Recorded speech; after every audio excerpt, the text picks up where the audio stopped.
మీ అందరికి ఒక ఆలోచన వస్తుంది. ఎందుకంటే ఎప్పుడైతే అభివృద్ధి చేయాలి, సంపద సృష్టించాలి, దీనివల్ల ఆదాయం పెరుగుతుంది. పెరిగిన ఆదాయాన్ని సంక్షేమ కార్యక్రమాలకు ఖర్చు పెట్టాలి, కొంత డబ్బులు మళ్ళీ అభివృద్ధి పైన ఖర్చు పెట్టాలి, మళ్ళీ ఆదాయం పెంచుకుంటూ ఎక్కడికక్కడ ప్రజల్ని సాధికారత చేయాల్సిన బాధ్యత ఉంది. ఇది ఒక సైకిల్. ఇది సంపద సృష్టించకుండా ఇష్టానుసారం ప్రవర్తించి అప్పులు తీసుకొచ్చి ఖర్చు పెడితే అది సస్టైనబుల్ మోడల్ కాదు దేశ. ఆ విషయం చెప్పడానికే నేను ఈ 4 స్లైడ్స్ మీ ద్వారా ప్రతి ఒక్క మెంబర్కి కానీ రాష్ట్రంలో ఉండే ప్రజలందరూ కూడా ఆలోచించుకోవాల్సిన అవసరం ఉంది.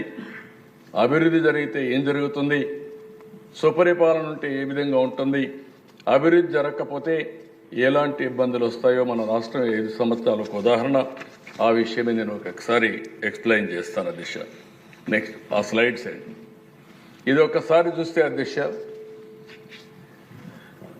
18-19 11.4% growth rate, 19-20 5.25% growth rate, double సగానికి తగ్గిపోయే పరిస్థితి వచ్చింది. అదేవిధంగా అధ్యక్ష మీరు చూసిన తర్వాత 18-19లో 8,74,000 కోట్ల రూపాయలు జిఎస్టిపి. అది 19కి వచ్చేందుకు 9,26,000 కోట్ల రూపాయలు జిఎస్టిపి పెరిగింది 19-20కి. దీనివల్ల దేశ అదే కానీ 11.14% గ్రో అయింటే కంటిన్యూ అయి ఉంటే 9,71,000 జిఎస్టిపి వచ్చేది. అంటే ఒక్క సంవత్సరం 45,000 కోట్ల రూపాయలు జిఎస్టిపి తగ్గే పరిస్థితి వచ్చింది. ఇది సంపద సృష్టించడం అనేది.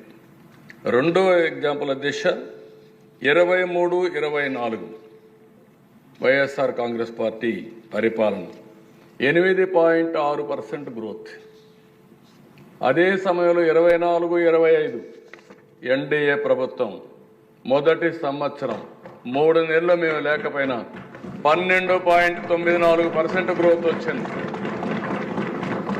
దీనివల్ల అధ్యక్ష మీరు ఒకసారి చూస్తే 24-25% 12.94% వల్ల గ్రోత్ చూస్తే 14 కోట్ల మామూలుగా వచ్చుంటే 8.6 వస్తే 14,22,00,000 వచ్చేది. ఈ సంవత్సరం 24-25కి 16,06,000 కోట్ల రూపాయలు జిఎస్టిపి వచ్చింది. ఈ రెండు చూసుకుంటే దేశ అదే కానీ వైఎస్ఆర్ కాంగ్రెస్ పార్టీ ఉండి 8.6 వచ్చుంటే 15,44,00,000 వచ్చేది.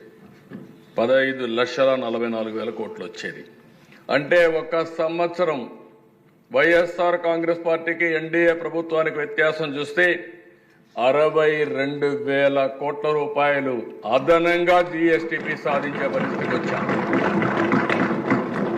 అంటే సంపద ఎప్పుడు వస్తుందో దిశ ఆ రోజు ఆదాయం పెరుగుతుంది, ప్రభుత్వానికి ఆదాయం పెరుగుతుంది, ప్రజల దగ్గర తలసరి ఆదాయం పెరుగుతుంది, వాళ్ళకు పర్చేసింగ్ కెపాసిటీ వచ్చే పరిస్థితికి వస్తుంది. Next slide. ఈ స్లైడ్ మీరు చూస్తే అధ్యక్ష 14-15 నుంచి 18-19 వరకు 5 సంవత్సరాలు తెలుగుదేశం పార్టీ హయాంలో 13.5% గ్రోత్ రేట్. అదే వైఎస్ఆర్ కాంగ్రెస్ పార్టీని చూస్తే 10.32% వచ్చి తగ్గిపోయింది. దీనివల్ల ఏం జరిగిందని నెక్స్ట్ స్లైడ్కి వెళ్తే అధ్యక్ష మేము ఇయర్ వారీగా వేసాం. ఈ లెక్కలన్నీ మనం ఎక్కడికక్కడ డిపార్ట్మెంట్ పంపిస్తే గవర్నమెంట్ ఆఫ్ ఇండియా దీన్ని కన్ఫర్మ్ చేసే పరిస్థితికి వస్తారు. అధ్యక్ష ఇక్కడ చూస్తే ఈ సినారియోలో తెలుగుదేశం పార్టీ అధికారంలో ఉండుంటే 13.5% గ్రోత్ రేట్ వచ్చినా ఈరోజు మీరు చూసినప్పుడు కింద చూస్తే యాక్చువల్గా గ్రోత్ అయింది ఆ రోజు 23-24కి 14,22,000 కోట్లు. అదే కానీ 13.5% గ్రో అయితే నెక్స్ట్ మీరు చూస్తే 16,46,000 కోట్ల రూపాయలు గ్రోత్ వచ్చేది. దీనివల్ల డిఫరెన్స్ 5 సంవత్సరాల్లో 24,000 కోట్ల రూపాయలు డిఫరెన్స్. అంటే 5 సంవత్సరాల్లో కలిస్తే 7,24,000 కోట్ల రూపాయలు అదనంగా జీఎస్టీపీ వచ్చిండేది. దీనివల్ల అధ్యక్ష మీరు ఒకసారి చూస్తే రాష్ట్రానికి 76,195 కోట్ల రూపాయలు అదనంగా ఆదాయం వచ్చేది. ఈ 76,000 కోట్లు వచ్చుంటే సమీక్ష